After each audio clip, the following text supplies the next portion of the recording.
Tout est prêt? Tout est prêt, patron. Stagiaire, lance le générique.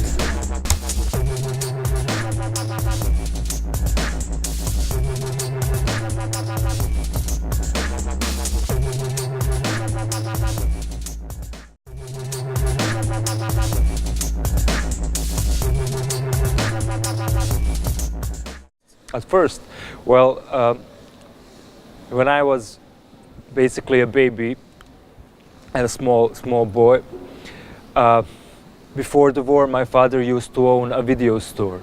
So when I got conscious as a person, I was surrounded by videotapes, and I would just watch the films, like watch classics or watch like only VHS, Japanese ninja stupid films, but I would like constantly watch films even though I didn't know to read or to understand the language.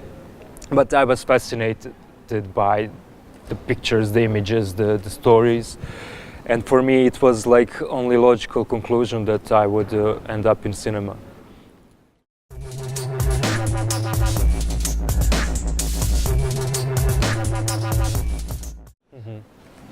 I wanted to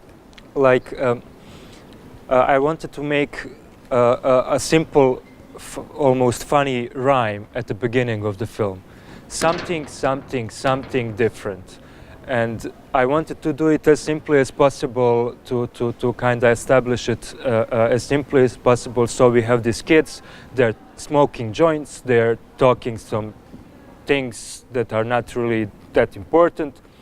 There is one mouth of a girl covered with like black rouge, and there is this guy and this guy. This one has teeth like that, this one says that, and in the middle of that we are stricken by a guy without a tooth.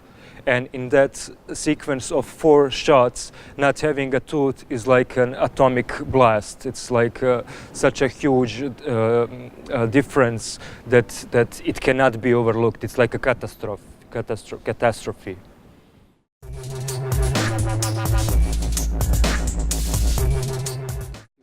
It's pretty simple.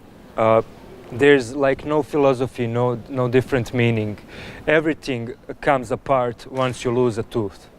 You can be as educated as you like. Your parents could be the Queen of England, but if you don't have a tooth, like that is a shame that cannot be covered, and that is a facade that no one will actually try to go further than you not having a tooth to make an image out of you. And everyone sees when you don't have a tooth, you cannot smile, you cannot talk, and you cannot be a human being, you cannot be equal if you don't have a tooth. And that is like a metaphor for being poor. You don't have social interactions. Yeah, you don't have social interactions. You cannot laugh. You have to cover your mouth when you speak. You cannot look someone in the eye. You always try to hide, you know.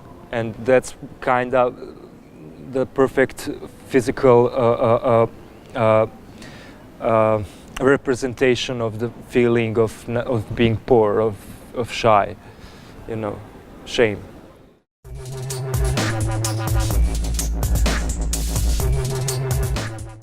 Well, it's really hard to say if things that he made are really mistakes, and I also don't know if there is like a lot of things to forgive, because I really don't see any other option for him at that moment. He just wants to be like all his friends. He doesn't want to. He's a teenager. He wants to look cool. He wants to be attractive to the girls. He wants to not stand out in a bad way, but because he's poor, he just tries.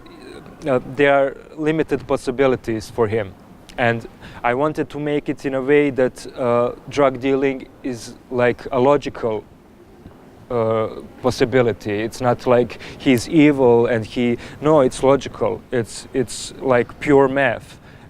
If you sell drugs, you get money. With money, you can buy yourself lunch and nice stuff and things like that. So I'm not sure like grandma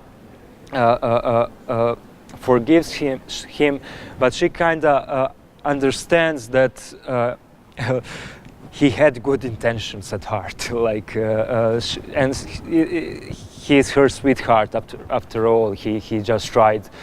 He tried to make it all better, but in a wrong way, and he is not like totally responsible for that situation.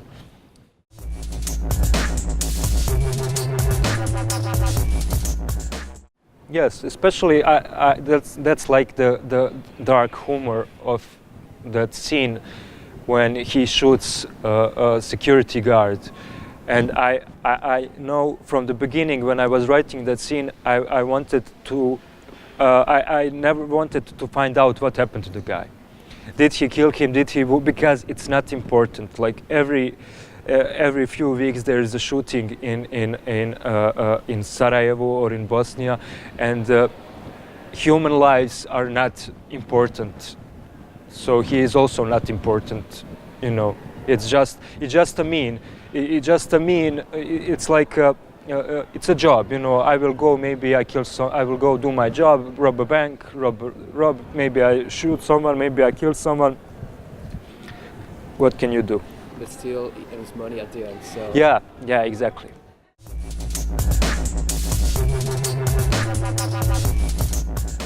Yeah. Investments. I always work in a way that I like write films about myself.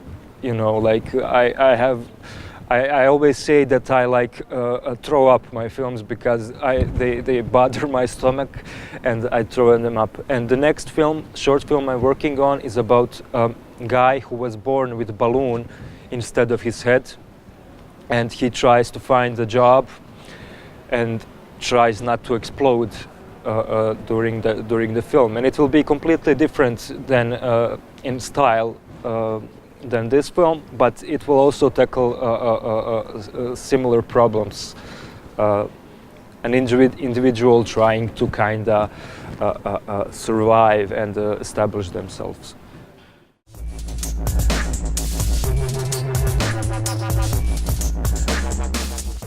He got his tooth back. No, he you know, like, okay, now I have a tooth, but what? Like now, for me, it's like he lost. For me, he's a loser. But he's how do you say it? Like he's a loser with the chance of winning. An outsider, maybe. No. He still has a chance to win, but now he's diving into water where he must swim or die. And now he managed to fix the teeth, he managed to put on a shirt, he managed to go to excursion, but at what cost?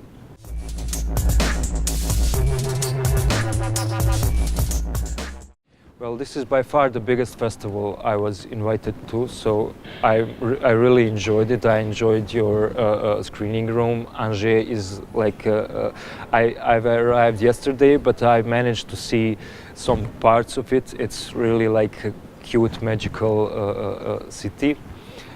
And I don't know, I'm really enjoying my stay at the festival. I'm enjoying watching films, talking with you guys and everything. So thank you for inviting. Ce prix de 1 000 € est doté par Adélis 72. Bonsoir. Le prix du Jury Jeune film d'école européen est attribué à Majkino Zlato d'Irfan Avdic. Le réalisateur n'est pas présent dans la salle.